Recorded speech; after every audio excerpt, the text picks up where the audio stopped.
Hello, hello, hello, everyone. Welcome back to another video.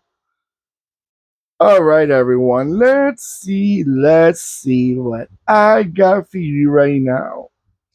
I love bringing cars to you that maybe you never seen them, or maybe you did, and I'm just overthinking about it. But I never seen them in person, and I'm so glad. And I said it in other videos. The Japanese market, it's just another world because they carry a lot of vehicles that have different names that I never seen them in person. But you know what? I think if these cars would have been sold in this market, exactly what I'm talking about, North American market, it would have done very, very well because this is the type of car that would have fit well in the market because a four-door sedan, mid-size, not a bad looking car at all. All right, you know what? Let's give it a proper presentation. What I got for you right now, it's a 143 scale 1988 Nissan Langley. It's a four-door sedan GT twin cam. What can I tell you about this car? As I Google a little bit more about this car, because again, I never seen them in person, I don't have a clue what they are. It's just a car from another part of the world, but I seen them. They were built for this model. The Langley model was for the Japanese market, from my understanding. But as you Google this model, it takes you back to the Nissan Pulsar. So this is basically a Nissan Pulsar family car. Let me just make sure I focus it properly. There it goes. It takes you to the Nissan Pulsar from, this is actually, I tell you right now, like the third generation, if I'm not mistaken. Is the It's about the third or the fourth generation. They ran between 1986 to 1990.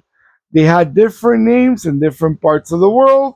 They were called the Nissan Cherry in Greece, Nissan Langley, which is the one that we're looking at right now, the Nissan Liberta Villa, the Nissan Sentra, actually in Malaysia and New Zealand. They were called the Nissan Sunny in Europe, and the Holden Astra. I'm guessing the Holden Astra will be in Australia. All right. So this car kept it mostly in Europe and Asia. Europe and Asia. That's where, and New Zealand and Australia too. All right. These cars were built, like I said, between 1986 till 1990. Actually, until 1991 in Australia, built in Japan, in Australia, in Greece, and in New Zealand. They came as a three-door hatchback, a five-door hatchback, or a four-door sedan, which is the one that we're looking at right now.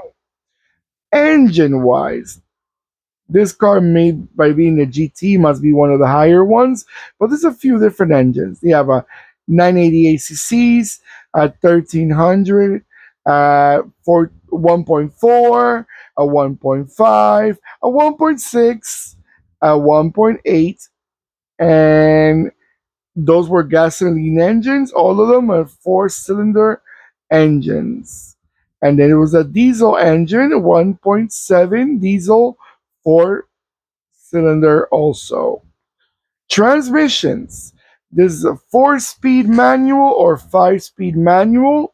And then you also had a three-speed automatic option as a transmission. Okay. Now, let's give you some more detailed information on this model directly. Okay, what it says here, the 1988 Nissan Langley four-door sedan GT Twin Cam. It's a rare premium compact performance car built on the N13 generation platform, sold exclusively in Japan through the Nissan Prince dealerships alongside the Skyline. It was marketed as the Skyline's little brother due to its shared design cues and sporty character. Performance and engines. The GT Twincam badge designates the vehicle as a top-tier performance model. It shares a high-revving powertrain with the iconic Pulsar Milano X1 and the Nissan X EXA. This car had a 1.6 16-valve engine. Power output, it gave you about 120 horsepower, front wheel drive, and this specific option came with a 5-speed manual or a 4-speed automatic. Okay, so I guess they also offer a 4-speed automatic. I said 3-speed and also a 4-speed automatic before. Key features and design. It says, unlike its more basic platform sibling, the Nissan Pulsar, the Langley focused heavily on premium materials and upscale styling. Skylines, Skyline aesthetics is one of them. It features signature round quad afterburner style tail lights, and a distinct front grille mimicking the R31 Skyline. And in 1998, had a late model refresh, represents the Zenki or the Koki late model evolution. I guess those are nicknames for the car.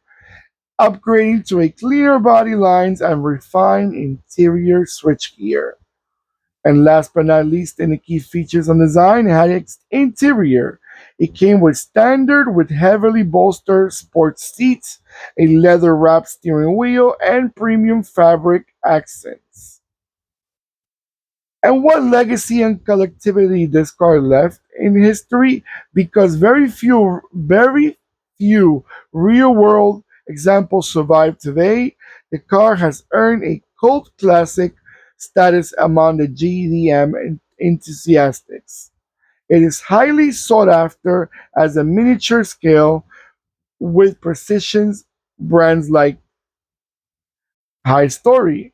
They're talking about, they brought up as a diecast as a resin model like this one because it's so rare that they want to mimic and they want to make sure that people remember them and stick around with them.